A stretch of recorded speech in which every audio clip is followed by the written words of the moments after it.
Assalamualaikum warahmatullahi wabarakatuh.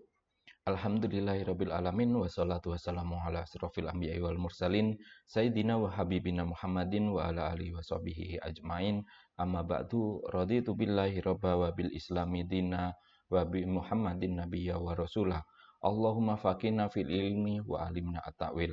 Syukur alhamdulillah kita hari ini dapat berjumpa dalam mata kuliah Cyber Security, dan hari ini kita akan berlanjut pada materi.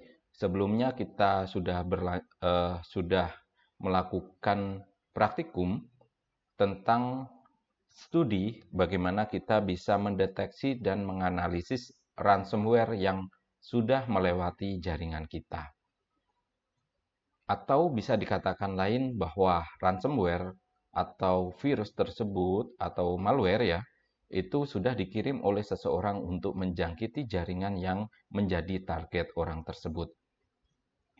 Hari ini kita akan membahas tentang cloud computing.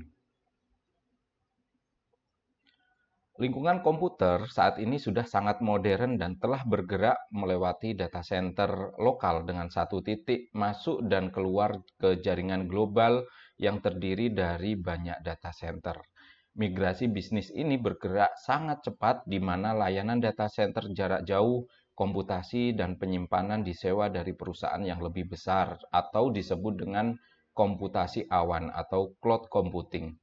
Perusahaan dan orang-orang telah menyadari manfaat besar yang dihasilkan oleh penggunaan sistem komputasi awan dan tidak hanya meningkatkan dalam hal produktivitas, tetapi juga dalam hal akses ke sistem. Nah, akses ke sistem inilah dia memerlukan akses kecepatan yang sangat tinggi untuk mengelola kumpulan data yang sangat besar yang hanya secara finansial mustahil bagi beberapa perusahaan kecil dan menengah. Sehingga perusahaan besar juga telah menyadari manfaat murah dari cloud computing ini. Migrasi pun diusung untuk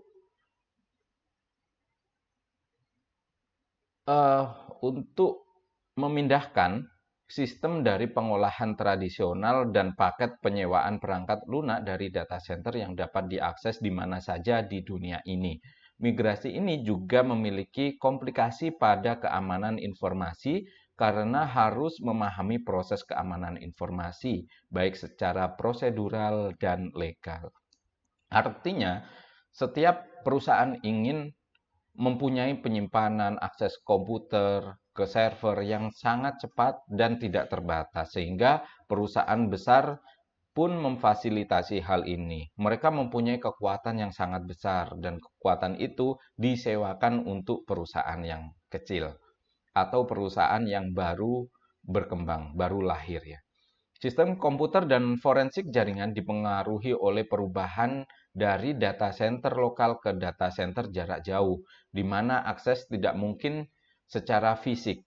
Virtualisasi juga telah mengubah sifat komputer, keamanan, dan komputer forensik dalam hubungan dengan bagaimana komputer itu dilihat dan digunakan.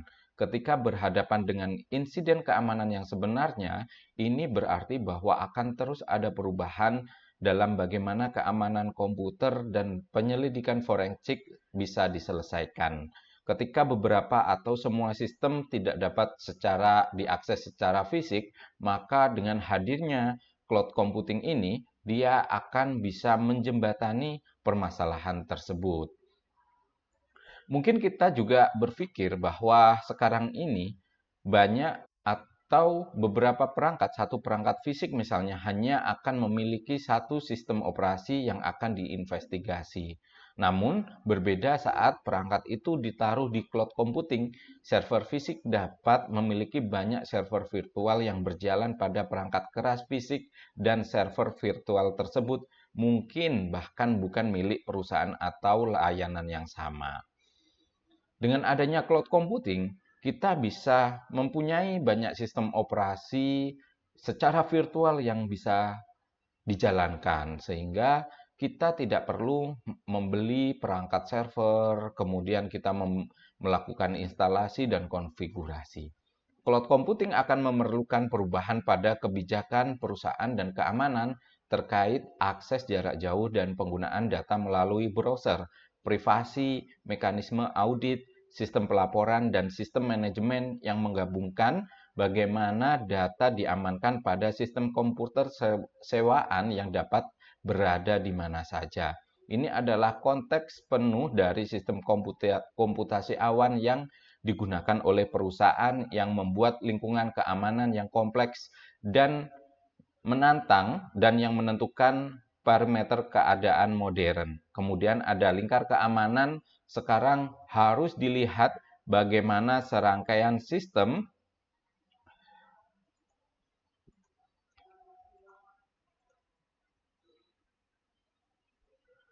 atau paket perangkat keras dan sistem operasi dalam lingkungan virtual, data, aturan akses, dan kebijakan yang mengatur data dan akses, serta respon insiden yang hanya cenderung menyulitkan arsitektur dan proses pendukung. Ini memerlukan pendekatan yang sama sekali baru untuk tidak hanya bagaimana sistem tersebut diprogram, tetapi juga bagaimana keamanan informasi dilakukan.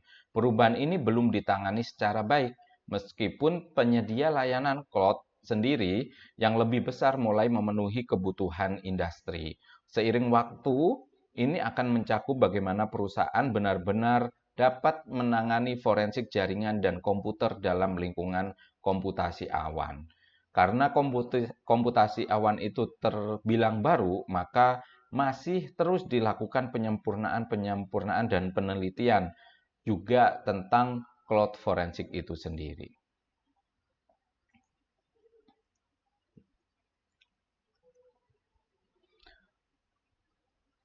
Dari gambaran tersebut, kita sudah terbayang bagaimana cloud computing itu bekerja.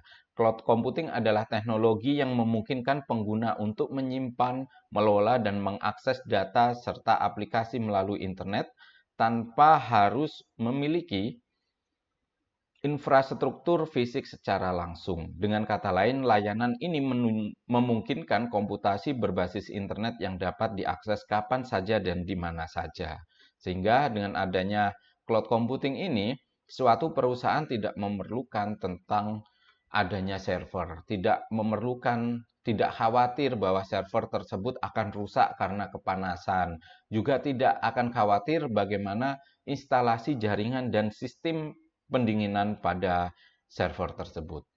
Kemudian ini adalah karakteristik daripada cloud computing. Yang pertama adalah on-demand self-service. Pengguna dapat mengakses layanan kapan saja tanpa perlu interaksi manusia dengan penyedia layanan. Dengan adanya cloud computing, semua akan ditangani by system, mulai dari perencanaan, kemudian dia sewa, kemudian sampai sistem itu berjalan. Adapun ketika sistem itu mengalami trouble, maka seseorang hanya akan dilakukan komplain yang ditangani oleh sistem juga, sehingga sangat minim menggunakan tenaga manusia. Kemudian karakteristik kedua adalah broad network access. Layanan dapat diakses melalui berbagai perangkat serta komputer, tablet, dan smartphone. Dengan adanya karakteristik ini, seseorang tidak perlu dia menyediakan satu komputer khusus untuk mengakses, tetapi dia juga bisa mendesain sistem, kemudian menerapkan atau menyelesaikan masalah terhadap aplikasinya hanya dengan smartphone, misalnya seperti itu. Kemudian ada resource pooling.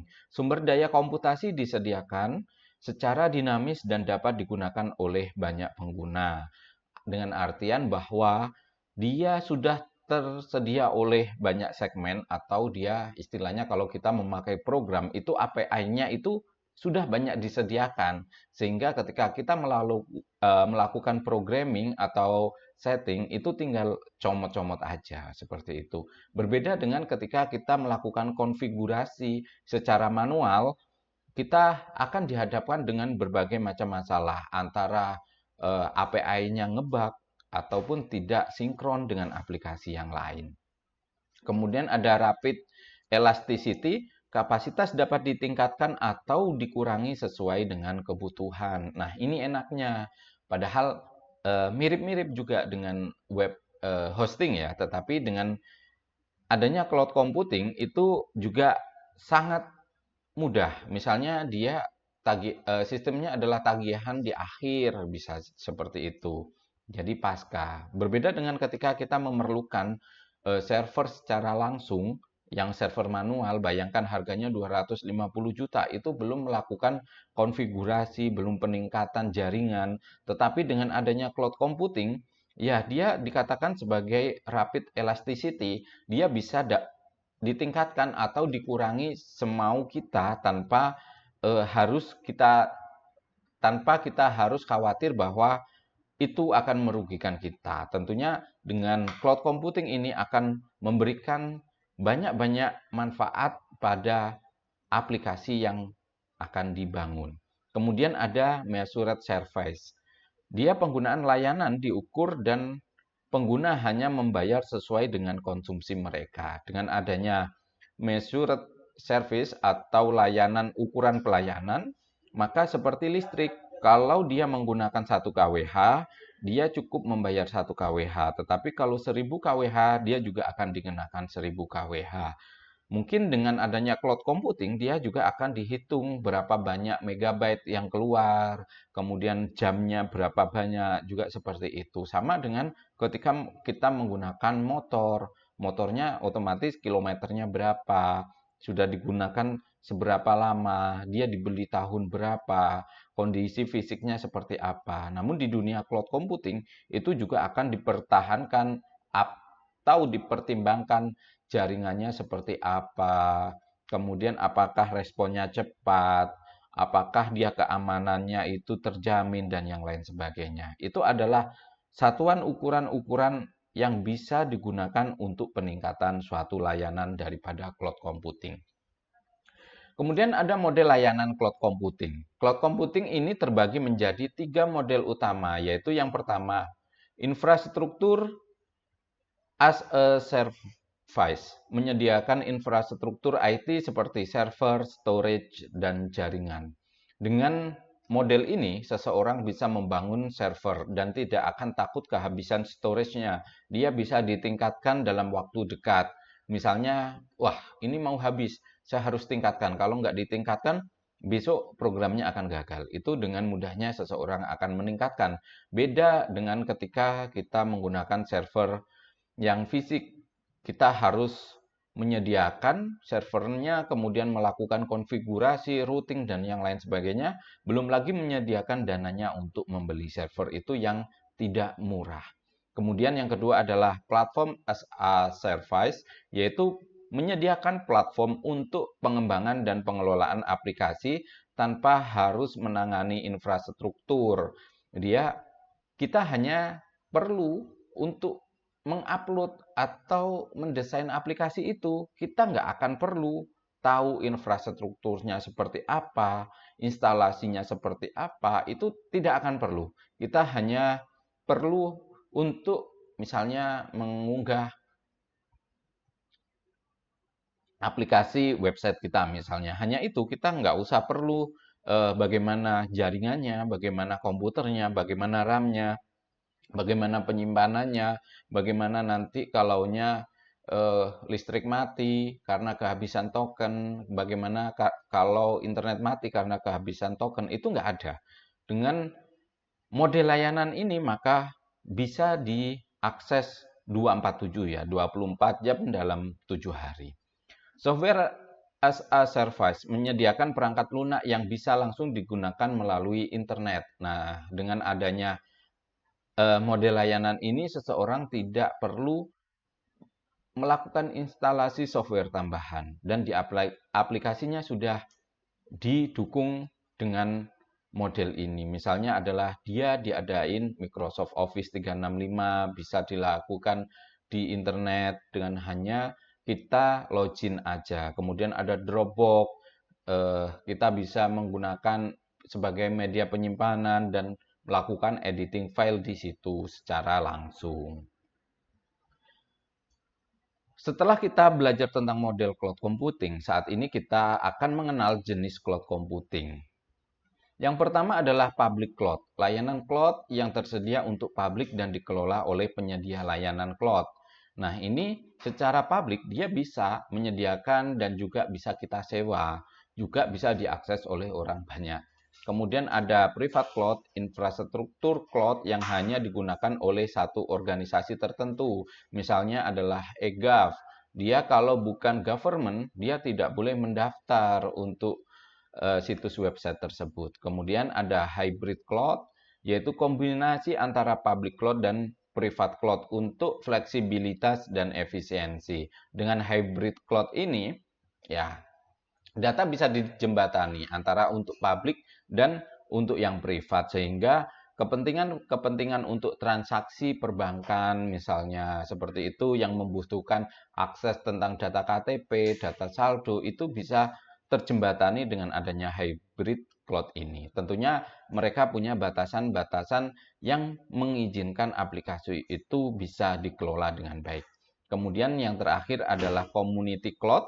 Cloud yang digunakan oleh sekelompok organisasi dengan kepentingan yang sama. Nah, biasanya community cloud ini adalah cloud untuk bahan-bahan riset, seperti itu, bukan untuk publik atau diperjualbelikan.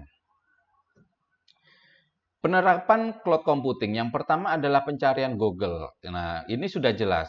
Banyak sekali pencarian Google untuk menemukan solusi dari permasalahan yang digunakan dalam lingkungan kerja kita. Kemudian ada asisten virtual. Kalau pencarian Google tadi itu banyak, ada Google, kemudian ada Bing, dan aplikasi yang lainnya. Kemudian ada asisten virtual, ada Siri, Alexa, Google Assistant. Nah, asisten virtual ini dia bisa secara otomatis menjalankan atau memanggil program yang diinginkan oleh pengguna. Kemudian ada penerjemah bahasa, misalnya adalah Google Translate. Nah, Google Translate ini saat ini sudah menyentuh banyak bahasa, termasuk bahasa Jawa dan bahasa Sunda. Kita bisa ketemu dengan orang Arab, itu tanpa terhalang dengan bahasa ini. Kemudian ada chatbot, layanan pelanggan seperti ChatGPT dan yang lain sebagainya. Dengan adanya chatbot, apalagi chatbot ini sudah merambah ke dunia pendidikan, nah ini adalah menjadi langkah atau solusi bagi mahasiswa yang kesulitan dalam mengerjakan tugas. Bukan untuk menyerahkan tugas itu kepada cloud, tetapi sebagai bahan pertimbangan agar kita lebih mengerti terhadap materi-materi apa yang menjadi tugas daripada dosen kita. Kemudian ada analisis sentimen di media sosial. Nah, cloud computing ini bisa untuk melakukan analisis ya tentang pangan, kemudian tentang apapun dari mulai yang positif sampai dengan negatif. Kemudian yang terakhir adalah deteksi spam di email. Dengan adanya cloud computing ini, malware, trojan, kemudian virus itu dapat dideteksi secara langsung dari email tanpa kita mengambil sampelnya dulu atau bagaimana. Itu bisa langsung dikasih alamatnya.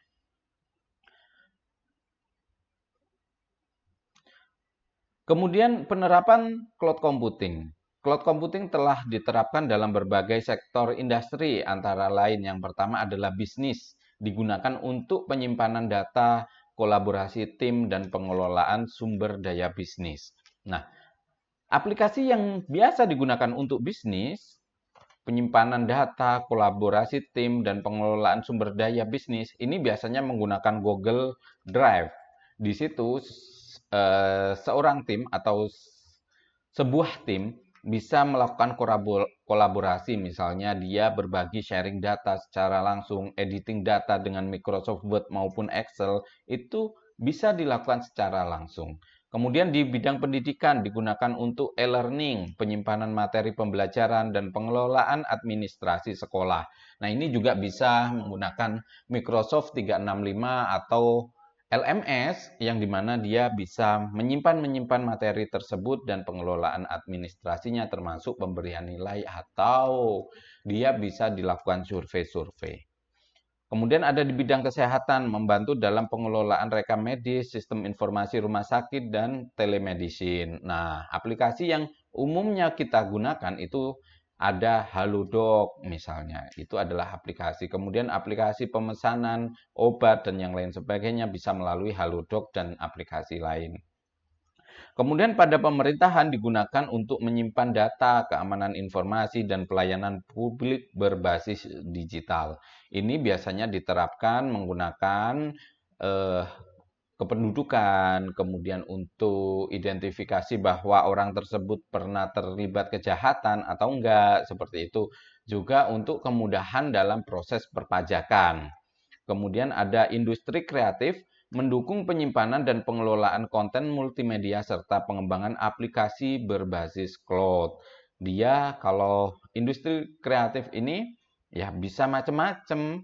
Ya, datanya bisa yang digunakan macam-macam, tergantung dari ide daripada pengusaha digitalnya. Misalnya ya dia bisa untuk jualan online, kemudian public speaking online, misalnya jasa public speaking online, jasa desain online, dan yang lain sebagainya. Itu menyangkut ranah industri kreatif. Kemudian apa sih keuntungan dan tantangan cloud computing? Tentunya keuntungan pertama yaitu efisiensi biaya. Kita tidak perlu investasi besar untuk infrastruktur fisik, di mana dulu sebuah server itu bisa menghabiskan miliaran rupiah. Namun dengan adanya cloud computing itu bisa hanya puluhan juta saja. Artinya dengan adanya cloud computing ini kita tidak perlu melakukan atau cari tukang setting, cari programmer dan yang lain sebagainya. Seperti itu. Namun di balik efisiensi biaya itu juga ada harga yang sangat menentukan untuk keberlanjutan. Itu akan kita bahas di tantangan. Kemudian ada fleksibilitas dan skalabilitas. Kapasitas dapat disesuaikan dengan kebutuhan. Sama dengan ketika kita menyewa domain hosting, kita bisa meningkatkan maupun menurunkan seperti itu. Dengan adanya fleksibilitas dan skalabilitas, itu akan memudahkan kita dalam memanajemen keuangan, memanajemen resource yang lain. Sehingga kekuatan daripada perusahaan kita itu bisa dipertahankan. Kemudian ada aksesibilitas global, dapat diakses dari mana saja dengan koneksi internet. Ini adalah yang sangat kita gemari. Kita tidak perlu membawa barang berat seperti komputer, tetapi dengan adanya cloud computing ini kita bisa mengambil data itu langsung dari Google Drive misalnya, langsung dari mana, sehingga kita tidak akan ribet dan bisa diakses dimanapun selama terdapat internet. Kemudian yang terakhir adalah keamanan dan backup. Data lebih aman dengan backup otomatis karena dia akan dilakukan penjadwalan dan dia sistemnya penyimpanannya besar. Kemudian firewall tentunya dia sudah sangat terjamin. Kemudian dari segi tantangan apa? Tentunya adalah keamanan data. Banyak sekali resiko peretasan dan kebocoran data. Bayangkan ketika uang itu kita simpan di ATM online, di mana tidak ada lagi ATM saat ini. Tentunya orang akan berbondong-bondong untuk melakukan SQL injection dan yang lain sebagainya untuk membackdoor daripada sistem perbankan. Sehingga orang-orang jaringan sistem itu bisa menjadi down dan keamanan datanya bisa terganggu ketika ada sebuah celah yang bisa merugikan daripada perusahaan. Yang kedua adalah ketergantungan pada koneksi internet. Layanan cloud memerlukan koneksi internet yang sangat-sangat stabil. Saat ini kita akan merasa galau kalau tidak punya internet. Coba bayangkan, ketika Anda sudah janjian untuk dijemput suami atau orang tua, namun beliau tidak jadi menjemput karena memberi kabar. Itu akan lebih melegakan. Tetapi kalau pakai data kita tiba-tiba hilang, tiba-tiba habis di saat kita bangun tidur, kita bisa mati kutu seharian. Kayak gitu, kita bisa kelabakan. Di mana semua informasi, mungkin daripada harus berhubungan dengan guru, untuk anak kita yang sekolah, kemudian untuk orang tua, ataupun untuk pekerjaan akan sangat terganggu. Sehingga kita saat ini sangat-sangat menuhankan daripada internet ini. Bangun tidur langsung, kalau yang muslim sebelum sholat dia pasti akan mencari handphone dan melihat ada pesan apa, ada info apa di media sosialnya, seperti itu. Kemudian ada kepatuhan regulasi. Beberapa industri memiliki regulasi ketat terkait penyimpanan data.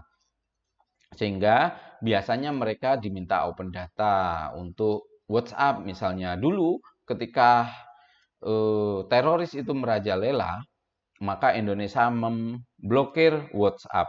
Tujuannya apa? Tujuannya adalah untuk